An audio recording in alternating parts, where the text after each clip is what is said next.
মেঘনা নদীর পাড়ে ঘুরতে তো সবাই ভালোবাসেন, তবে ছুটির দিনে মেঘনা নদীর পাড়ে পাবলিক গ্যাদারিংটা একটু বেশি থাকে। আজকে আমি আপনাদেরকে এমন একটা লোকেশনের কথা বলবো যেখানে ছুটির দিনেও আপনারা নিরিবিলি পরিবেশে চায়ের সাথে আড্ডা দিতে পারবেন এবং এনজয় করতে পারবেন আপনার পছন্দ মতো বিভিন্ন ভেরিয়েন্টের মোমো।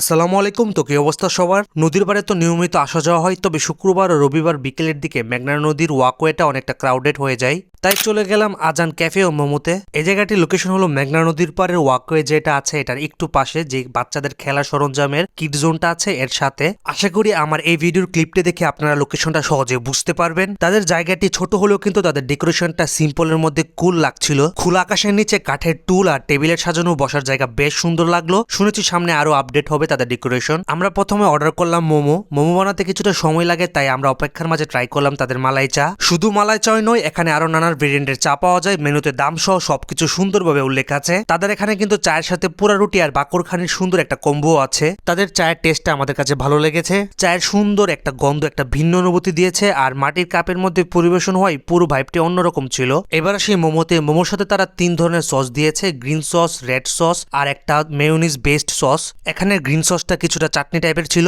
আর এখানের তিনোটাই সস আপনার মোমো দিয়ে খেতে অনেক ভালো লাগবে। এখানের মোমোর স্বাদটা ভালোই লেগেছে, তবে ভিতরে কিমাটা আর একটু রিচ হলে আরো পারফেক্ট লাগতো। তবু দাম অনুযায়ী মোমোটা যথেষ্ট মজাদার ছিল। যারা মেঘনা নদীর পাড়ে ঘুরতে আসবেন আর মোমো খেতে মন চাইবে তারা চাইলে ঘুরে আসতে পারেন আজান ক্যাফে ও মোমোতে। আশা করি চায়ের সাথে আড্ডা আর মোমোর স্বাদ দুটোই আপনাকে নিরাশ করবে না।